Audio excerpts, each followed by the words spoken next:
Hi everyone, Stepan here. In this video I'm going to go over the Réti opening, a hypermodern opening that isn't as popular as d4 or c4 on move 1 and that not many people are familiar with. Before we start, I should say that the Réti opening really isn't for beginner players, and it isn't for those who aren't familiar with many different structures and who aren't willing to enter complications by transposing to known theoretical openings. That being said, I'm a big believer in everybody should play everything. So if you think that way, just play anything you want, by all means play the Réti. You have to be prepared to play several different openings, and the Réti isn't a system opening you can get every time. You're not going to be playing this structure we can see on the board every time, although this is the Réti, the ideal Réti structure, and it's very likely that you will get this position with white 1 out of 5 or 10 even games. So, a bit of history before we get to the position. It was named after Richard Réti. He was a Czechoslovakian player, one of the best players in the world in the 20s, and it was introduced, according to him, in 1923 in one of his games against Fischer, not D. Fischer, in Vienna in 1923. I would like to point out that the Réti technically has been played before, this setup, this system, by Nimzowitsch, by Karo, who the Karo Khan got named after, Blackburn, Alechin played it later, Capablanca played it, so many strong players played this. And Réti defined that as a configuration by white, where white plays knight f3 and c4, and only if black plays d5, and if white doesn't play d4. So the Réti technically will only be played against the black pawn on d5. That's not entirely true. If black plays knight f6 on move 1 or c5 on move 1, we can still get a similar position to the Réti. Before we continue with Réti theory, I would like to show you a repertoire on the Réti I've made on Chessbook, and it's also in the description below. You can use it, you can upload it, you can study from it, and I'm covering every line you're gonna see in the video and more. So if you get to Chessbook, there's a link in the description. There is a ready-made, pre-made repertoire on the Réti that you can simply import. So once you get to your profile, go to your white repertoires, and you can see 7 pre-made repertoires for white. 3 of them are repertoires I made. There's 1 on the London, 1 on the Nimzo-Larsen, and 1 on the Réti. So if you click on the Réti repertoire, just add it to your repertoire. Yes, add these moves to my repertoire and give Chessbook a couple of seconds, and that's it. You are going to see that the repertoire is 57% completed because Chessbook, in order to give you 100%, wants you to cover every possible line. So we are going to the biggest gap in the symmetrical English, for example, because on knight f3 black can play c5, and now you can fill that in and you can cover all the gaps. So you can also, by the way, continue building your repertoire by hand or just learn the repertoire. Here you can see your repertoire effectiveness. In this case, our repertoire has a higher expected win rate than 87% of players at my level. So it's saying my Lichess level. So that's okay. I mean, I'm almost 2300.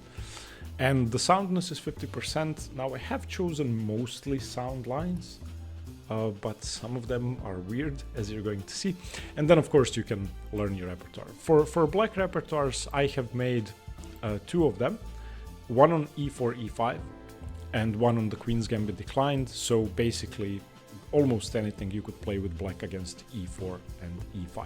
Once again, there's a link in the description. If you don't want to use Chessbook, you can find the repertoire below, import it into Lichess, study it that way. And that's it. Let's go back to the video and continue with the Réti. Bye. Position to the Réti. Okay. The next point. Black can choose to enter several different openings. And if we put our Réti position on the board, so knight f3, d5, c4. Black has 4 main moves here. Black can advance with d4, which is by far the most dangerous move. black can take the pawn and black can defend with e6 and c6. Those are the moves that are played by strong players. Of course, you can play a weird move like knight f6, but it's no good. And each of these moves takes us into a specific system, or it's black attempt to take us into their opening system, their favorite opening. For example, you know that I play the Caro-Kann, the Semi-Slav, and the reverse London system as black. So my move here is c6, which we are going to cover in a separate chapter. This is black's attempt to enter the Semi-Slav or the Slav. And in many ways, this is the most critical line Réti players face. I have more than 50 games from this position. And it's, from my experience, I know that there is only one setup that gives me trouble. I'm going to show you that setup.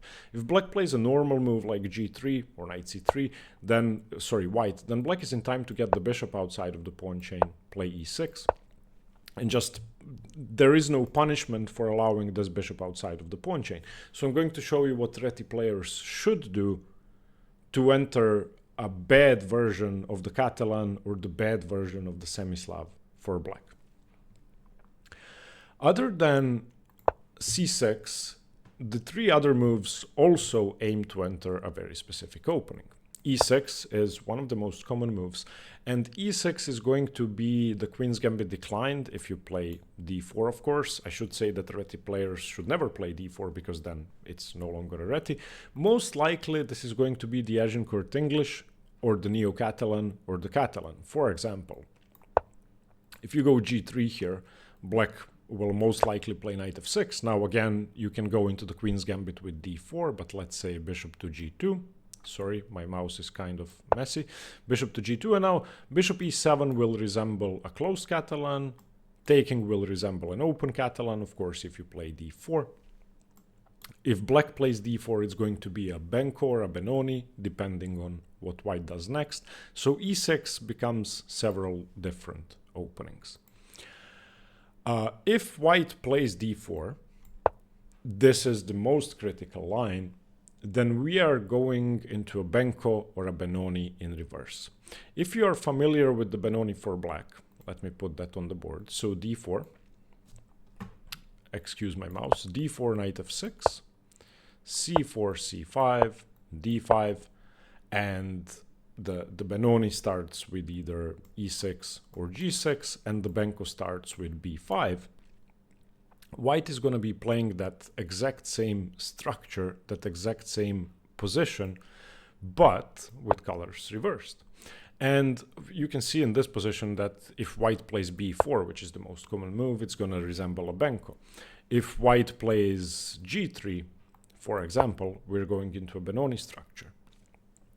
So d4 will most likely lead to a Benko or a Benoni structure.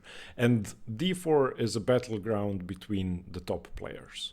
They will play d4 most of the time. If you want to equalize with black, if you want to punish white for playing c4, then go for that. And the final move, taking, is just going to be a Queen's Gambit accepted. There's no easier way to describe that. I have linked to the Queen's Gambit accepted video, the Benko video, the Benoni video. You can get detailed guides on those, as well as the English, in the comments below and in the description. So that way, once you familiarize yourself with those openings, it's going to be easier to play the Réti. But after e3, black's most common is knight f6, white just takes the pawn, and then eventually we are going to play d4 because, I mean, you can play the hedgehog technically by playing a3, b3, d3, but d4 is just normal and you're entering the Queen's Gambit accepted. Now let's talk about the first move, knight f3. Knight f3 does not mean that you're playing the Réti. Knight f3 can be the Nimzo Larsen, it can be the Italian, the Spanish, it can be anything. If you play e4, if white doesn't play d5 or knight f6, it can be many different openings. The Catalan, the Queen's Gambit decline, the Slav, whatever. So defining the Réti is hard. And if black plays d5, then c4 is, as you can see, the English opening if you play c4 knight f3, but there is a very specific reason why we start with knight f3. If you start with c4, you have to be aware that black's most common move is the reverse Sicilian playing e5. So the Réti move order, playing knight f3, avoids all e5 variations of the English opening. And you can treat the Réti as an English with less venom for black, because the e5 lines, the most critical lines, are not on the table. Obviously, e5 would just blunder a pawn. So that's it for the introduction. Now I'm going to show you several games that Réti played at the beginning of the boom of the Réti opening in 1923 and 1924. They are all very thematic, they are all very interesting. And after that, I'm going to show you the theory for the 4 main moves for black. So the first game is Réti Fischer, played in Vienna 1923. This is probably the first famous Réti game. So knight f3, and black does in fact start with knight f6. So technically, according to Wikipedia and most books, this isn't the Réti, this is the English. And that's true. This, if you turn on the book on Lichess, it will call this the English opening. It's the Anglo-Indian or whatever else. There are many transpositions. However, if black ever plays d5, we are going into our main lines. So g3, d5, bishop to g2, and now black has several moves. Bishop e7, taking, c6 is what black played in the game, and now we get this bad Catalan for black. That's what I like to call it. After c6, and I've had this position many times, although not with this move order by white, it's unnecessary to enter this, we get this Slav triangle for black, where the bishop is stuck on c8. This isn't something black wants. Black wants to avoid this. And white just continues b3. So Réti defines the Réti opening as a system in which white plays knight f3, c4, doesn't play d4, and fianchettos at least one of his bishops. But as you can see in the structure I've prepared, this is the ideal Réti. If you want to play the proper Réti, you fianchetto both your bishops, get a pawn to d3. So this is why I chose this as the first game. Réti is going to be playing the proper Réti. Knight bd7, bishop b2, bishop e7. Both sides castle. And white plays d3. Okay, so the Réti is a hyper-modern opening where you don't get the full advantage of having the white pieces by playing e4 or d4 or both. You play a flank opening, you play c4, you fianchetto your bishops, they crisscross the board, and this is the case in all hyper-modern openings. You allow black to build a center, although black has not been allowed to play e5, only so that you can break it later on. Okay, so white has many ideas here. White can eventually choose to play d4. White can play e4. White can play for b4.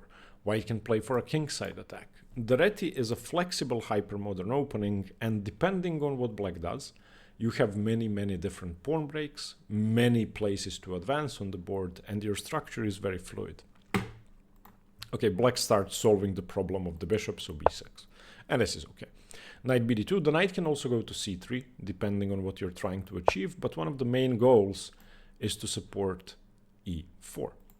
Bishop to b7, black wants to play c5 and liberate the bishop. This is exactly how I would play this position for black if I were forced into it. Rook c1, rook c8, further supporting c5, and now rook c2. This is a plan I have faced with black many times. Rook c2 may seem strange because white is never going to take on d5, but the point of rook c2 is to create a battery on the dark square diagonal towards g7. And black's most common way to deal with that is to move the rook back to e8 and move the bishop back to f8 to defend g7. Also, the rooks can eventually double up on the c-file if cd becomes good, but probably isn't. Okay, c5. And now we have this tension in the center where if stuff gets traded off, black could end up with 2 pawns in the center, so we definitely don't want to take.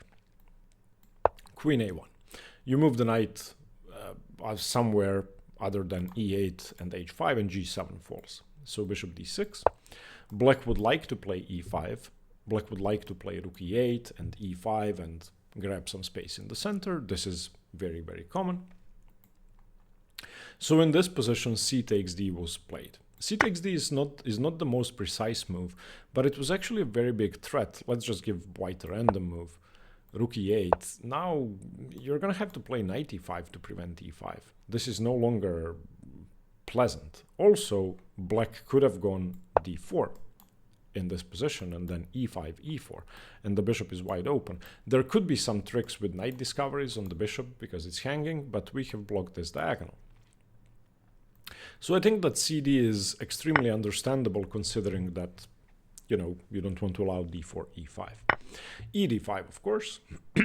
Knight h4. Now, knight h4 isn't a precise move, but there's no easy way to guard the f5 square. When I have black in against the Réti, my bishop is on h7, because I do my best to avoid all the lines where I have to play e6 before I get my bishop out. But black has started with e6, so the bishop is on b7, which means that you're not controlling f5. So I usually never face a problem of having a knight on f5 for my opponent. Rook e8, knight f5. And now there is triple pressure on g7 if you move the knight. This is getting very, very dangerous now. So bishop f8. Also, the bishop was attacked. And in this position, Réti went badly wrong. He played a flashy move, knight c4, because the bishop is pinned. That's unnecessary. He could have won a very, very clean pawn with knight e3. I just don't see what's wrong with this. It's very hard to defend that pawn. You would have to go knight b8, and even so, it's a very ugly position. So knight e3 was a good move. And you can see that black's center is overextended, white's center is safe. He played knight c4 because it cannot be taken and because the e2 pawn is defended, but knight e3 would have defended the pawn all the same. Queen c7 defending the bishop. Now dc is a threat, so knight ce3, and that attacks the d pawn, queen b8. And in this position, instead of taking the d pawn, which would be dangerous due to rook e5 in some cases and stuff like that, Réti played the winning combination straight away. You can pause the video here. The queen leaving the d8 square creates a very, very big tactical problem for black, and there is no sufficient defense to the knight on f6.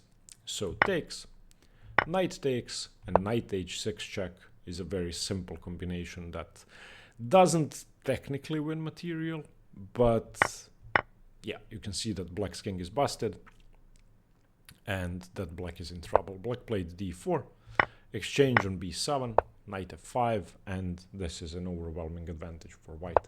After rook c6, queen h4, h6 is hanging. The e2 pawn for white is weak. It should move forward, so after rook g6, e4. If you play fe3, then I play fe3, of course, opening up my rook with pressure on f7. Black played b5, and queen f4, centralizing the queen, preventing bishop d6.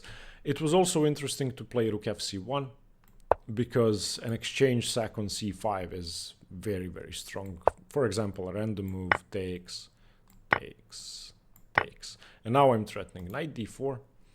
I'm threatening to infiltrate with my rooks. Which rook is better than my knight? No rook is better than my knight.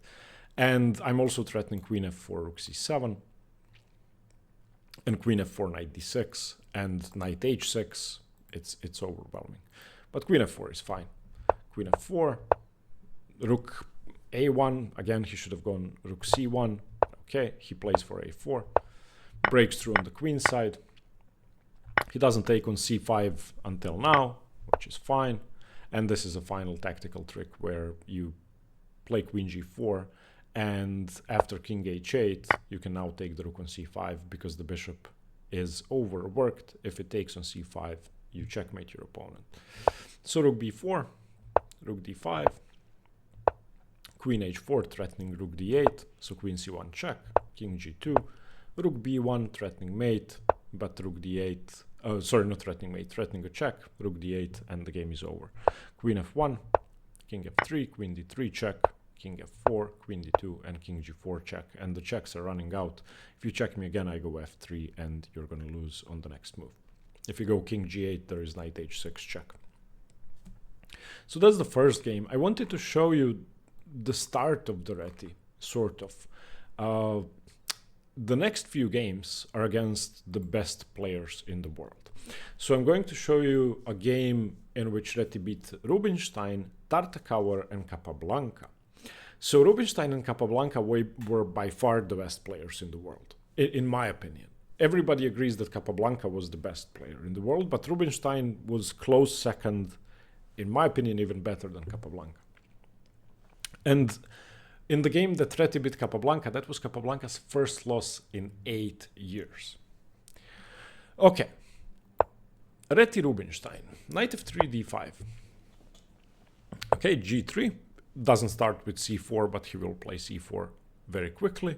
Knight f6, bishop g2, g6. And black is playing a sort of Grunfeld / Indian defense / the Schlechter Slav, whatever you want to call it, c4 and d4.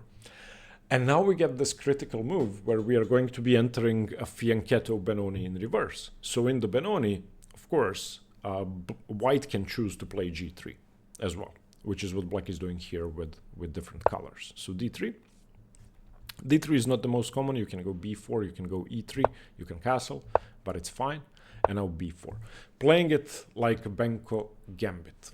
And as you're going to see in the Capablanca game as well, Réti really liked to play b4 when there was no pawn on d5. He would get this huge pawn storm, and he would get the same Réti position, it's just the pawn is not on b3, it's on b4. And that's a huge improvement, technically. Castles, knight bd2. Now bishop b2 is more common, but it's okay. c5, challenging the center. And in this position, white can choose between several pleasant options, I want to say. bc5 is okay, definitely okay. Bishop b2 is okay. Knight b3 is okay, which is what he played. And knight b3 is the best move. b5 is kind of dubious because you close down the position. He played knight b3. And cb4 was played, which is the best move technically, but it's very strange to a human. Of course, if you play b6, you are going to lose to knight e5 or knight takes d4 because the rook is hanging. You cannot defend that pawn. So takes. And now he played bishop b2. He could have gone a3, sacrificing a full pawn and opening up the bishop towards e7, but bishop b2 is okay. And there is no defense to the d pawn. It's just a pawn trade. So knight c6, knight b takes d4, knight takes d4, bishop takes d4. Slightly imprecise taking with the knight would have been better because it pins the b pawn, and it also prepares knight c2, winning the pawn on b5, on b4. So bishop takes d4. b6 played. I mean, I would be really tempted to play bishop e5 here. I don't understand why he didn't, because bishop e5 threatens knight d4 or knight d2. There is bishop b7 after that, but still, your bishop is on e5. a3, bishop b7, bishop b2. Brings the bishop back.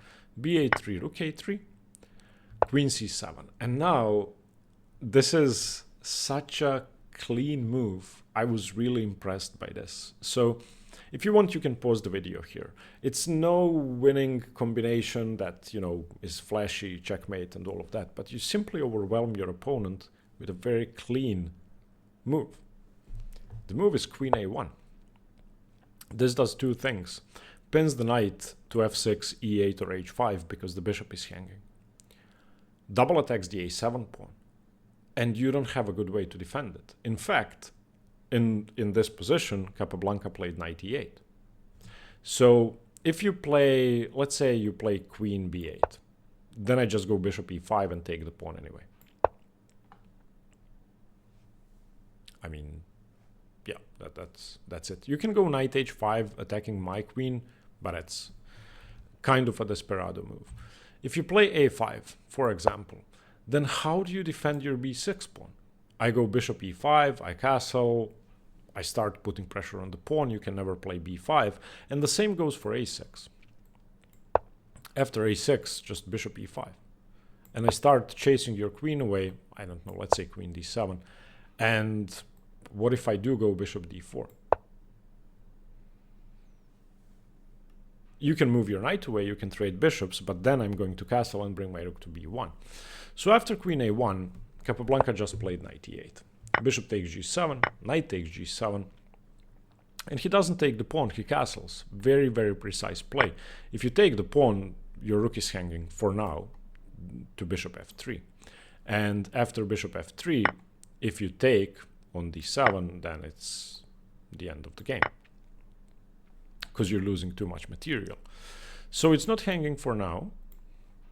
He castles first, and now you have to do something. Capablanca played knight e6, and in this position, once again, if you take, then rook takes a7, queen takes a7, and rook a8, and your queen is trapped. So he's going to have to be a bit more patient.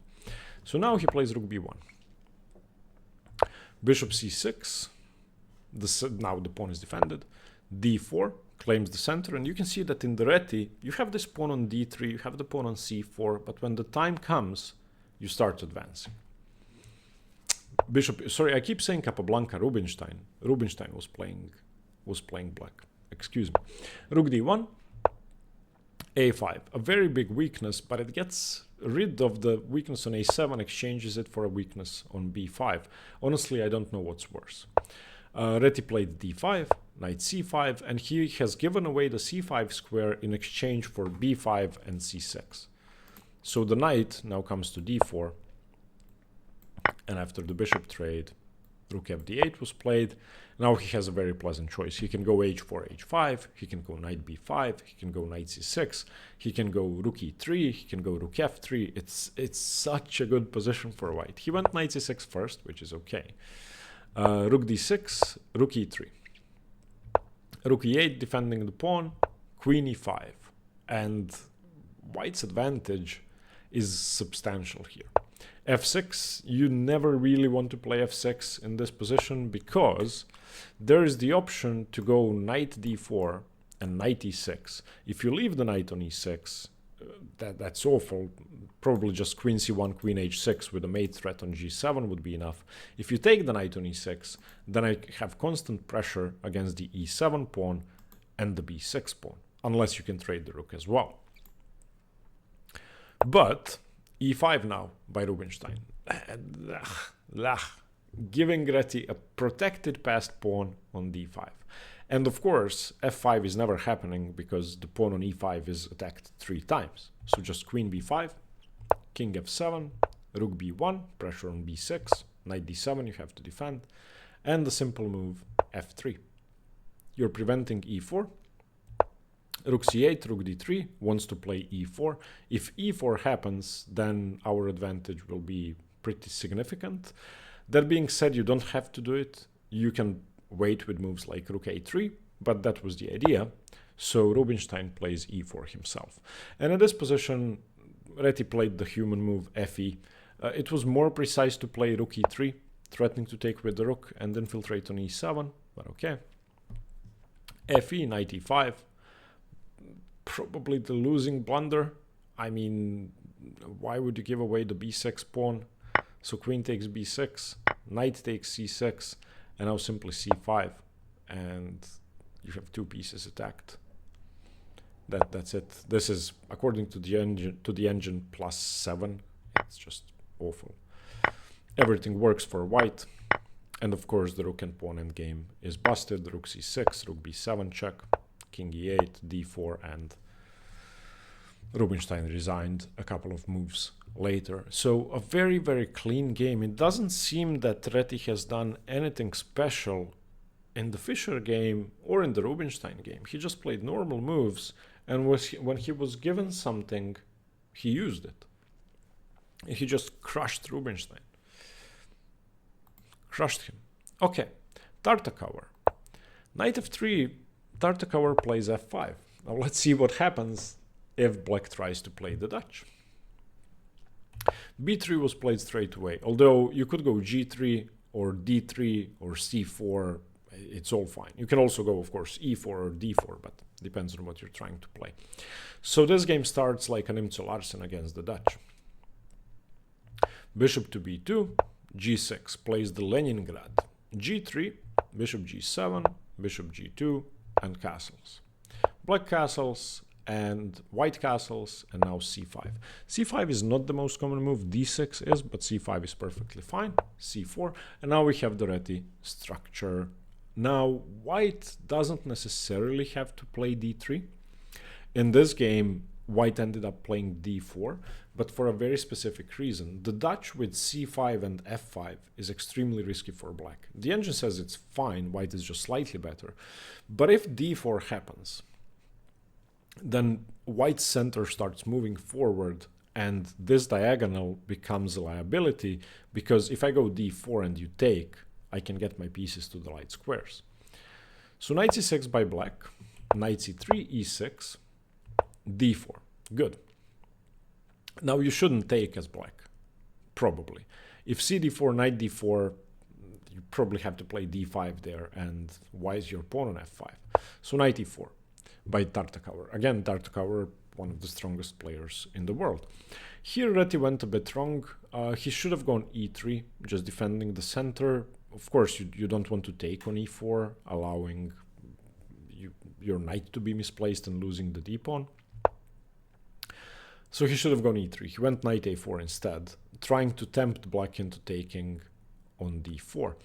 If you take on d4 in this position, then I can safely go knight d4, exchange everything, and I have pressure against d7, which, if advances to d5, is going to be lost because I have a bishop, queen, and the c-pawn guarding d5. So, of course, Tartakower doesn't take. He played d6. But now dc5, bishop b2, knight b2 forced, dc, queen d8, rook d8, and all we have now is a slightly favorable structure for white. He has the e5 square, black has d4. But what's the problem? The problem is that white can challenge d4 with e3, and black can never challenge e5. In this case, your e2 pawn is hanging with check.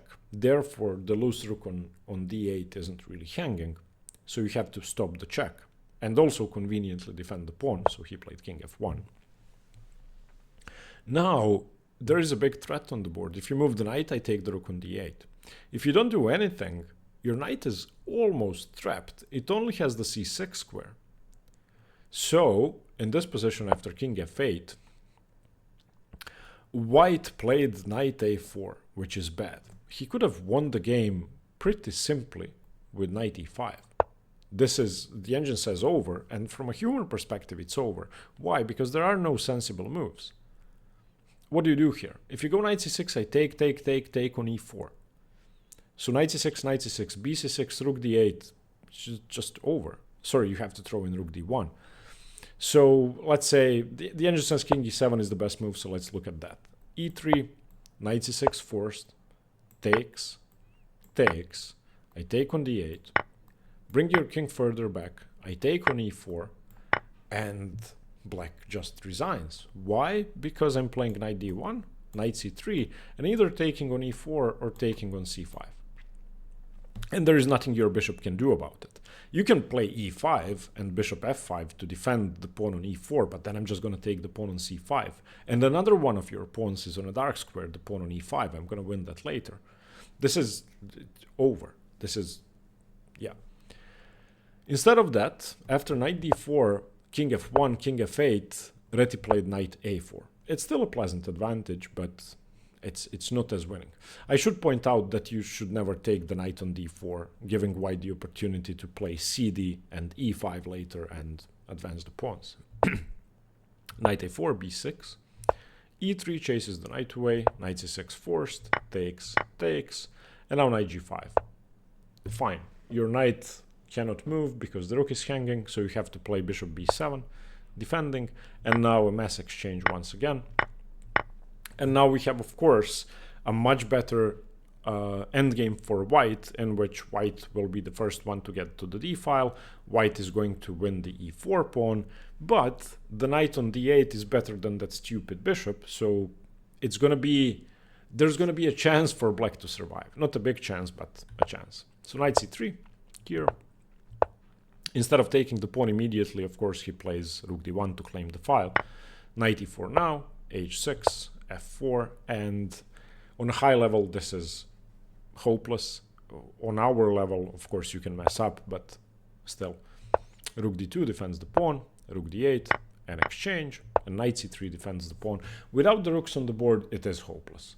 I would say anyone above 16, 1700s should be able to convert this very cleanly, because the knights can only have so many targets. And once my king gets to e4 and e5, or my pawn gets to e5 and my knight gets to e4, and they start picking up your pawns, your technique isn't going to matter. So the game ended pretty quickly. Chases the knight away, transfers the knight to d5, blockades the g pawn, of course, sacrifices the b3 pawn. But if you take on b3, I go knight e4, and I take the pawn on g5, so that's, I mean, it doesn't really matter. Defends the pawn with check, and yeah, now he's going to pick up the b pawn, or reroute the knight back to d5, and pick up the b pawn anyway. Takes, and Tartakower resigned a few moves later. It's a hopeless endgame anyway. Now, the most famous game, probably. Capablanca's first loss in 8 years. This was played in New York, 1924, a very famous tournament. Knight f3, knight f6, c4. And Capablanca played g6. Now, what do Réti players do against King's Indian setups? Well, technically, this isn't the Réti anymore, but I'm going to show you a good way to play this. So you can go g3, you can go b3, you can go d4 if you want to play the main lines, allowing the King's Indian or the Grunfeld. But a very interesting move played by Réti in this position is what I think is best, b4. Now the engine says this is suboptimal. It gives the position as equal. However, you are going to have your Réti position with d3, bishop g2, bishop b2, and all that stuff, but with the pawn on b4 instead of b3. So bishop g7, bishop b2, castles, g3, b6, bishop g2, very standard stuff, bishop b7, castles, d6, d3. We have our Réti, it's equal, but it's slightly more space on the queen side for white. e5 by black is coming, but it's our job to undermine that center later. Knight bd7, knight bd2, e5, okay, fine. Queen c2, we have to keep preventing e4, rook e8, and rook fd1. And e4 seems to be playable here, but it's actually a very risky move. If you play e4 now, then I take, I guess you take, and I take on g7 first. King takes g7, and now I don't trade. I don't have to trade. I can go knight d4 and pin your knight. So that's why e4 is still very risky. So against rook fd1, Capablanca played a5, challenging the pawn. Our rook on a1 is defended, so we can play a3, maintaining the advantage on the queen side. h6, knight f1. This is a nice maneuver. In some cases, the knight transfers to g4 or d5. It also gives the queen access to d2 or to c1. It gives the queen access to c3. It gives the f3 knight access to d2 and e4. So, but it gives away control of e4. c5 is a mistake. And not because of b5, which is what Réti played. You can actually pause the video here and figure out a very simple tactic. Very, very simple. Knight takes e5. And of course, if you take the knight, I take the bishop. If you take the bishop first, then I take on d7. And you have to take on d7, because if you, I don't know, take on f1, I throw in knight f6. And after bishop f6, I just take rook f1 or king f1, but I think rook f1 is better. And white is a clean pawn ahead. Black can take on b4, but not yet, because the bishop's hanging. So the b4 pawn is going to be defended. So on c5, Capablanca actually hung a pawn. Réti didn't see it. He played b5. I mean, the same tactic is still hanging. Don't get me wrong, but okay. Knight f8. Now it doesn't work because there's no knight on d7 to take. So black can just take on g2. e3. Now he could have gone knight h4, starting to put pressure on g6. He could have gone rook e1. He could have also gone e4. And I'm actually a big fan of the move e4 here and just switching to playing for the f4 pawn break and getting rid of this idea that black can play e4. But e3 is okay. Queen c7. He was playing for d4, which isn't really good. After d4, black should have a significant advantage because d4 allows e4. And after e4, your knight moves back to d2. The queen goes to e7, defending the pawn. And you have far less space. So that's not ideal. In the game, Capablanca didn't play e4. He played bishop e4, which is okay, but it's not nearly as good as e4. Queen c3, probably the worst square for the queen. It would have been better to put it on e2 or b3, but okay, because it's opposite the bishop. So takes on d4, ed4, knight d7. Instead of this, he could have gone knight e6. With the same idea of putting pressure on the d pawn and increasing it with knight d7 later. Of course, if you exchange, there are many discoveries by the knight. So scary. Instead, he played knight d7, pinning the pawn, queen d2 unpinning, and there are 3 defenders, so it's too slow. cd4 now, bishop takes d4, and queen takes c4. Queen c4 is a mistake. He should have gone knight f6. Queen c4 is a very risky move. And this is one of the most famous queens in trouble in modern chess, if we can call 1924 modern chess. So he took on c4. And here's the issue. Take on g7, king takes g7, and queen b2 check. Now, where can your queen go?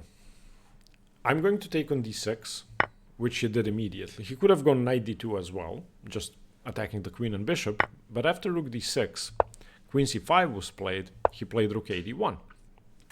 Now I'm threatening to win the knight. So rook a7. And now knight e3. Now the queen has fewer and fewer squares. If you move the queen, let's say, to c8, okay, then I go knight g4.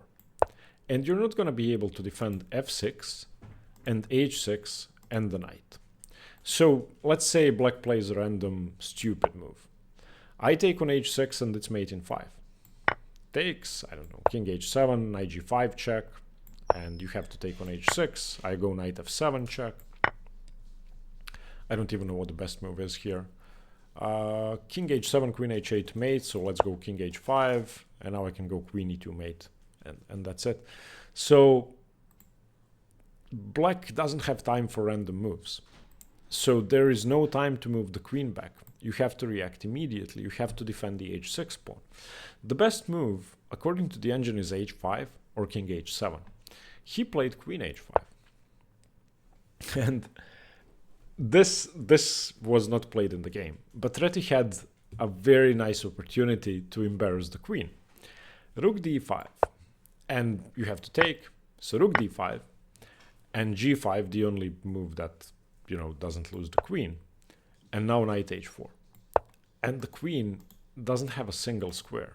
I'm not winning the queen yet, but it's unable to move. I can go bishop f3 on the next move. And that's going to be it. Instead, he played knight d4, which is okay. Still a big advantage to white. Bishop g2, king g2, and Capablanca played queen e5. It's very hard to come up with a way to save your queen.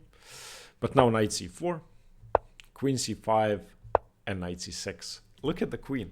Again, it has very few squares. He played rook c7, knight e3, and, well, you have to take on e3, or you have to play rook e6 to challenge the rook, to threaten the rook, or you have to play knight e5 to challenge the knight. He played knight e5, but yeah, it's still rook to d5, and the queen is gone. It's very unusual for Capablanca to have his queen trapped on the 31st move in 1924. So, yeah, a magnificent game. All four games I really liked all four. I had to choose between many Réti games. Now, let's get into the theory. The first setup I would like to show you is c6. So knight f3, d5, c4, c6. Black wants to play the semi-Slav or the Slav or the reverse London system. If you go d4, we are transposing to the main line Slav. If you go g3, there are many options for black. There is the move bishop g4, there is knight f6, and after bishop g2 there is bishop f5, or once again bishop g4. The bishop is going to be outside of the pawn chain. So sticking to our normal Réti ideas isn't good. I'm going to show you a setup that does not allow black to get the bishop out before playing e6, which is going to be a nightmare for all semi-Slav players. We start with e3. That being said, you can still play the Réti setup if you don't want to do this, but this is just optimal. Black is going to play knight f6. Now, once again, if you play d4, it's going to be the quiet Slav with bishop f5. If you play b3, bishop f5 is coming. Whenever b3 is played, queen b3 is no longer a threat. Therefore, bishop f5 and bishop g4 are playable. But we're going to delay b3. We are going to, oh, I cannot believe I'm saying this because this is my position with black. I cannot believe I'm showing this to everyone. We are going to delay b3 and d4 because we can. So knight c3. And now black doesn't have too many options. If you play bishop f5 now, although it doesn't lose by force, it's extremely risky. So takes, and queen b3. Now you have to defend 2 pawns. The best way to play here for black is bishop c8. If you don't play bishop c8, you are losing. So if you're going to play bishop f5 only to play bishop c8, don't play bishop f5. The same goes for bishop g4. And the only good move for black is e6 if you want to play the semi-Slav, g6 if you want to play the Schlechter Slav, or a6 if you want to play the chameleon Slav, sort of. I play e6. And now, if d4, we are in the main lines, so don't do that. Semi-Slav players are going to be familiar with this. If b3, we have tricked black into a position where their bishop is stuck on c8. They didn't get the London system in reverse or the improved Slav, and we managed to play b3 and stick to the Réti. This is my worst nightmare. This is one of the toughest positions for black to play. And if white ever plays d4, which is likely, it's going to look like an anti-Meran semi-Slav. So bishop d6, you can find the link to the anti-Meran in the description and in the comments as well. Bishop b2, castles, bishop e2. Other moves are possible, d4 straight away, queen c2, flexible, but bishop e2 is fine.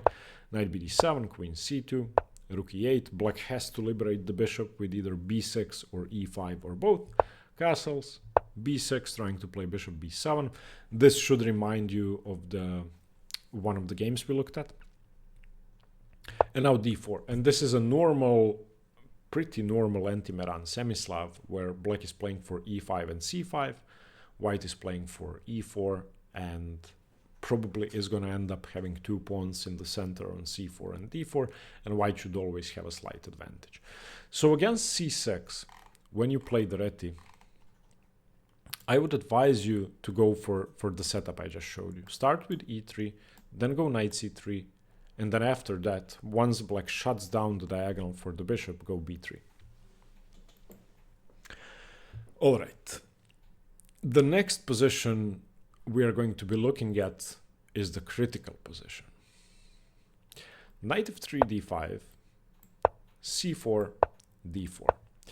Black fears nothing. Black wants the Benko or the Benoni. Black is hoping to play the Queen's Gambit or d4, c4 with colors reversed against the Benoni a tempo down. Now, personally, I like playing against the Benoni with white. I wouldn't mind being a tempo down either. And I also like playing the Benoni. I've started playing training games in the Benoni recently, so having it a tempo up seems pleasant. There are two main setups we have to know. Firstly, I should say, even though knowing Benoni and Benko ideas is useful, these positions are going to be different because white can get more of an advantage or play for more of an advantage being a tempo up. I'm sorry, there are people with a truck announcing that they're buying all bathtubs and washing machines, if you can hear them. So if you want to play the Benoni, play g3. If you want to play a Benko-like position, play b4.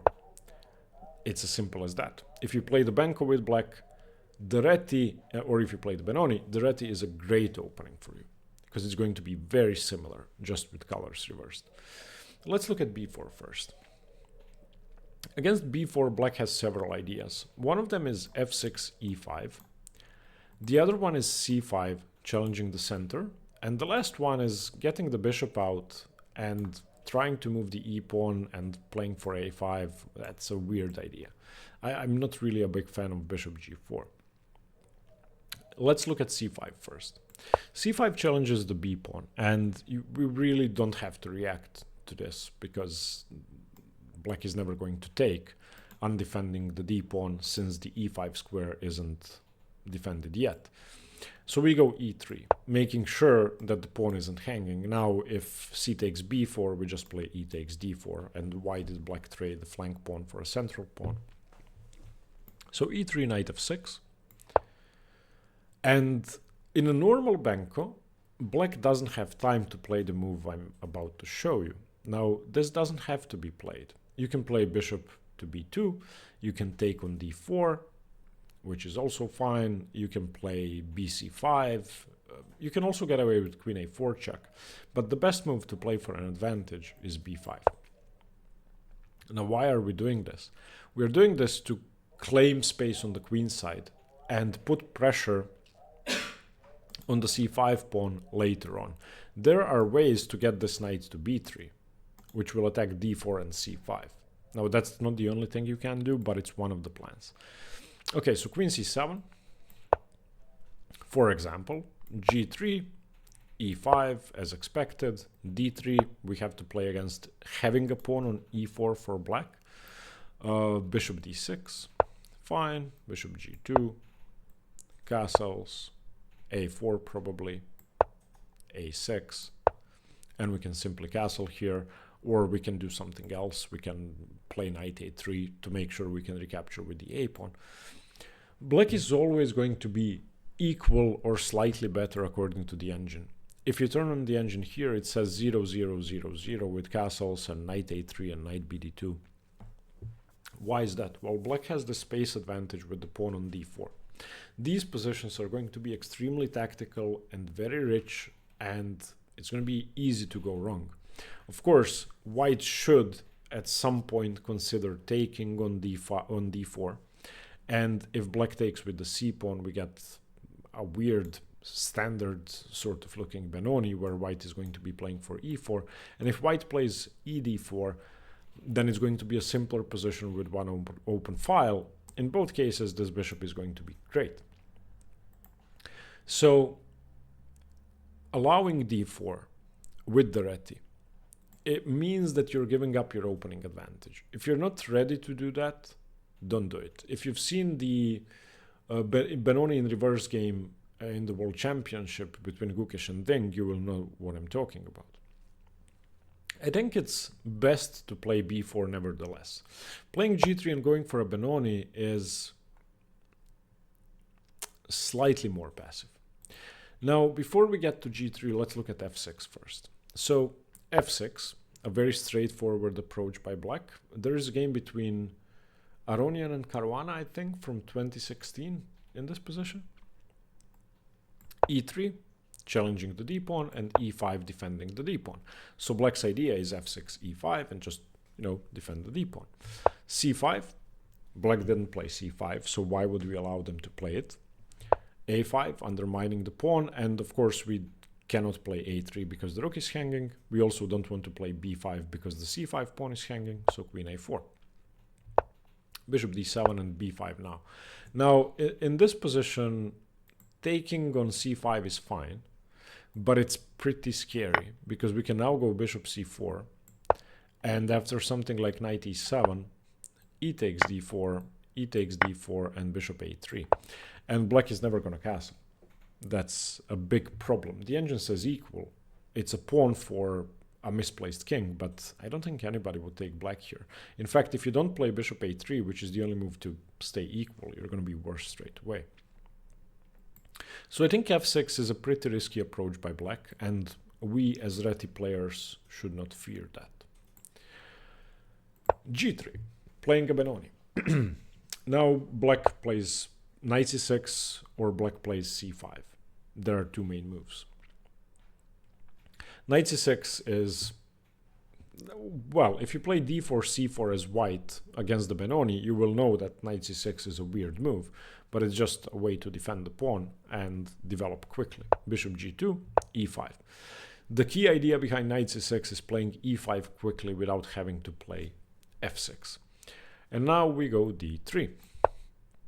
Black has several ideas. If bishop b4, we can block with the bishop. And then black is going to play for a Bogo Indian type of idea with a5. But most commonly, black will play knight f6. And we know that in the Benoni, in this case, black is playing for e4. In the normal Benoni, white is playing for e5. So castles and a5.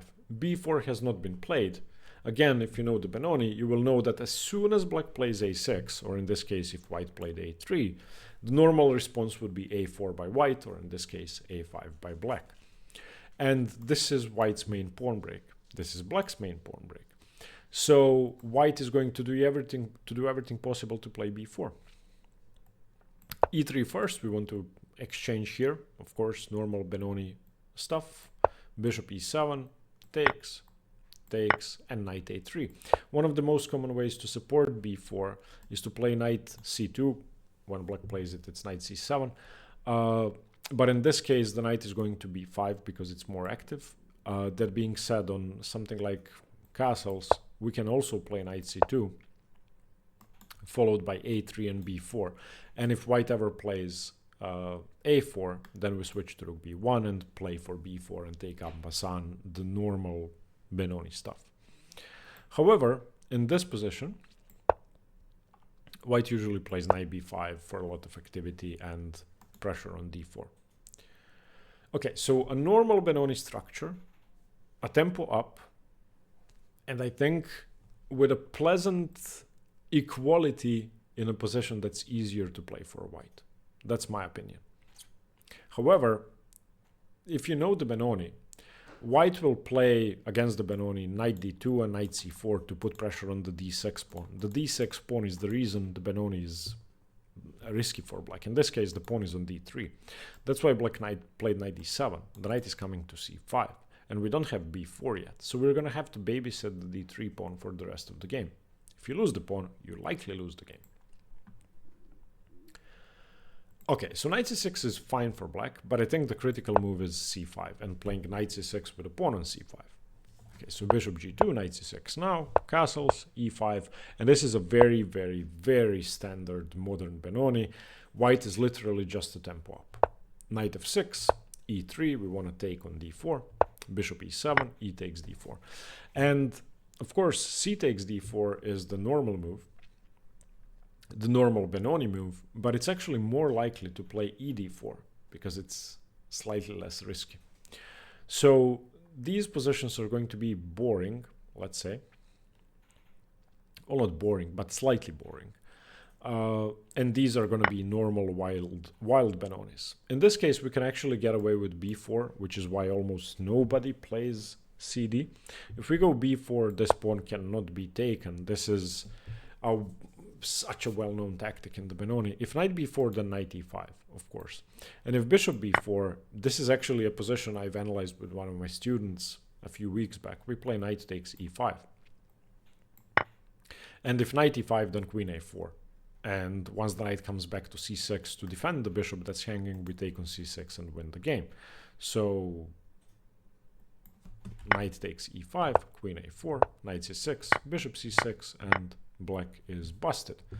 Black is busted because their king cannot castle, their structure is ruined, their pieces are undeveloped, and our position is great. Rook e1 is coming, the king is never going to be able to find safety, bishop a3 could come, knight d2 is a good square for the knight, we can put pressure on the pawn on d4, and that should be, on a high level, a winning advantage.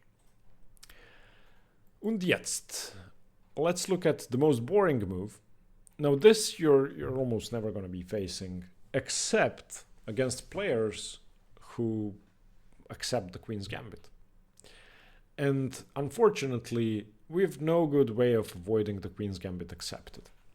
dc4. If the pawn is taken, you can play knight a3, you can play queen a4 check and take the pawn, but those are all boring and equal, and it's unlikely you will ever get an advantage. The Queen's Gambit accepted isn't a big advantage to white either, but at least there are some lines where white can play for a win. Knight f6, and of course it was possible to play b5 by black, defending the pawn, but if you know the Queen's Gambit accepted, you will know that this is just awful, because now we play a4, and if you play c6, for example, then ab, cb, and knight c3, and now we have to defend the pawn. Queen b6, probably the only way to defend, and now knight d4, threatening queen f3, not threatening queen f3 because of bishop b7, but just threatening to take. And if you go bishop to d7, we can then go queen f3. So on e3, knight f6, we take the pawn, e6 castles, c5, d4. You can find the video to the Queen's Gambit accepted below. This is a highly theoretical position, and I'm not going to go over it again. Just know that if you play the Réti, this will be an option. And finally, what if black plays e6? Now, e6, if you ever play d4, is going to be the Queen's Gambit declined. If you don't, it's very likely it's going to be the Neo-Catalan or the Catalan if you eventually play d4. Now this is the English opening, the Agincourt defense, the d5, e6 English, very, very standard. The only difference is that in the English, the move order is c4, e6, knight f3, d5. And of course, white doesn't have to play knight f3. In c4, e6 lines, white usually plays knight c3 or g3, but we're going to play both moves anyway, so it's going to transpose. So this is the English opening until it becomes a Neo-Catalan, if white plays g3. So g3, knight f6, bishop g2. And now it's going to depend on what type of Catalan black would like to play. Again, if we ever go d4, it's just a normal Catalan. Bishop e7 is going to be the closed Catalan, or the Neo-Catalan, but closed, I don't even know what to call it. So castles, castles. b3 trying to play the Réti, c5, bishop b2, knight c6, e3, b6, a very standard position. Now we are playing our Réti setup, but we are going to go d4 because it makes no sense to go d3. For example, knight c3, bishop b7, takes, takes, takes, takes, and d4 with complete equality. But I prefer white because the bishop on b2 is better than the bishop on e7, although not for long. The bishop could come to f6 straight away. Bishop e7 is a very rare move. Most people are going to take on c4 or play d4. If they play d4, I think this is suboptimal compared to the other lines we had a look at, because if e5 comes, and it should, then it's going to be another full tempo, so e5 is probably never going to be played.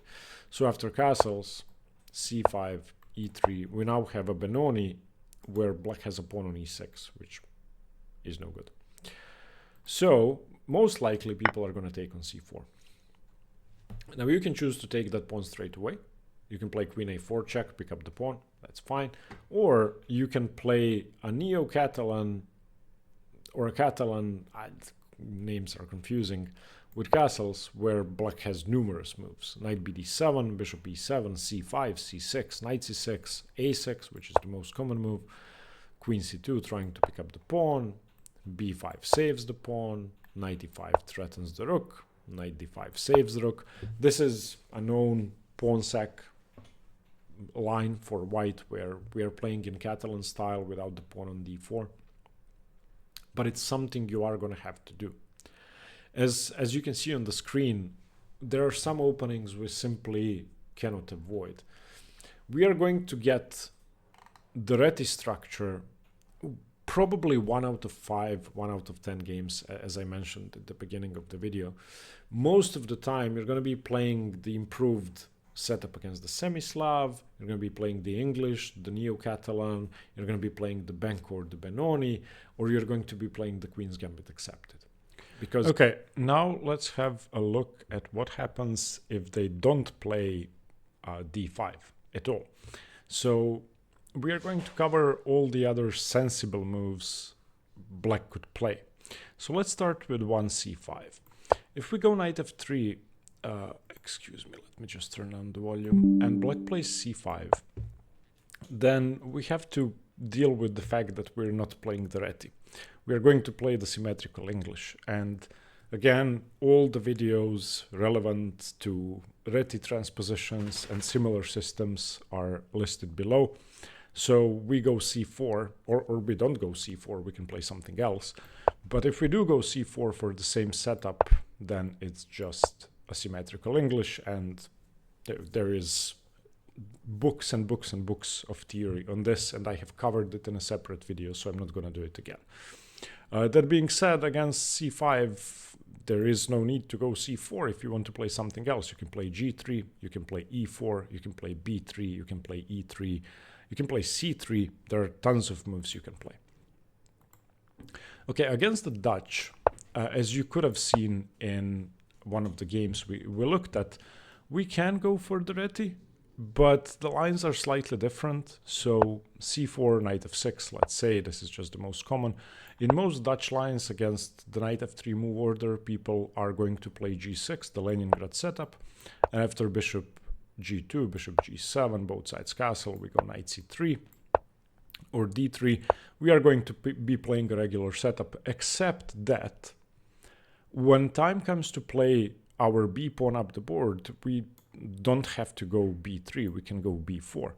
And if you remember in the game we covered, black ended up playing c5, which is not good. Black shouldn't play f5 and c5 together. So this is how black should play.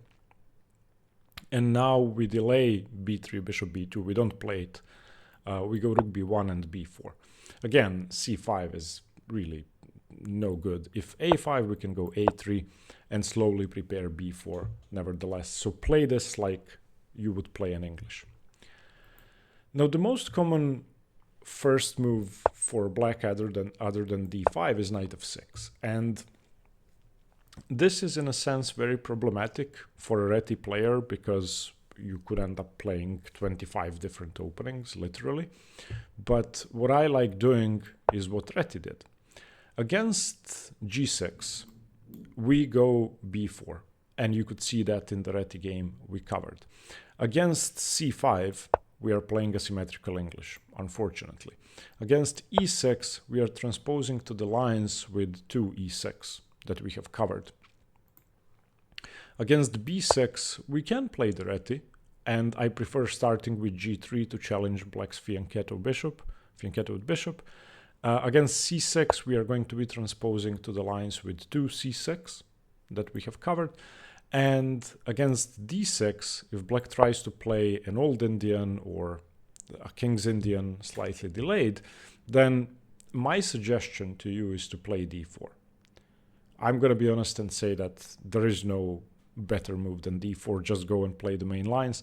If you don't wish to play the main lines, then g3 is the alternative. It's a perfectly viable alternative. However, after e5, bishop g2, bishop e7, for example, castles or d3 or b3, everything is fine, but black has a very solid position because this sort of Philidor old Indian structure is very hard to break. And of course, black should at some point play c6 and queen c7 and try to play for d5 or e4. And this bishop isn't going to be as effective with opponent c6. So again, against knight f6, d6, I would recommend that you play d4. Now, all of these I have covered in the repertoire you can find on Chessbook and in the description below. So if you want more details and actual lines, there are a million lines in that repertoire and you can go over them on your own.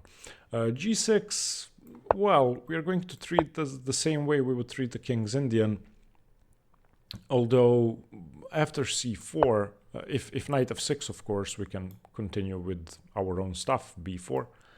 That's what I like the most. And if an early bishop g7 happens, which should happen, preventing b4, then I like starting with knight c3. Black can now play numerous moves. C5, excuse me, not c4. c5 is playable, knight f6 is playable, many moves. But if they play d6, which is most likely, well, then you can either play g3 and go for a Réti setup, or you can play d4. Once again, g3 is perfectly fine here, and we can play a sort of Botvinnik system if we want to, but after e5, bishop g2, black has this annoying move f5 that prevents that. So if you want to play a Botvinnik system type position, e4 is very risky here, and when black plays simply knight c6, we really don't have that much because the knight isn't on f6. So I would advise you to just play a normal Réti and not the Botvinnik system if the knight isn't on f6. d6, not a big deal. Against knight f3, d6, we will do the same thing we did against knight f6, d6. Knight c6 is, well, slightly offbeat, but it's very likely that e5 is going to be played. This is a direct counter to the Réti, although it's obviously not optimal to play knight c6. So after c4, e5, we are now transposing to the reverse Sicilian, although via a very strange move order, and this is going to be a regular English. 1b6, not challenging. Once again, I would advise you not to go c4 on move 2, but g3 to challenge the fianchettoed bishop, and then just do the same thing. Whoa, excuse me. And finally, c6 is going to transpose to the lines with 2 c6. We're going to go c4, black's going to go d5, and now we know we go e3, and so on and so on. I'm sorry, my mouse is just garbage. I have to buy a new mouse. So that's it for setups and moves that are not d5 on move 1.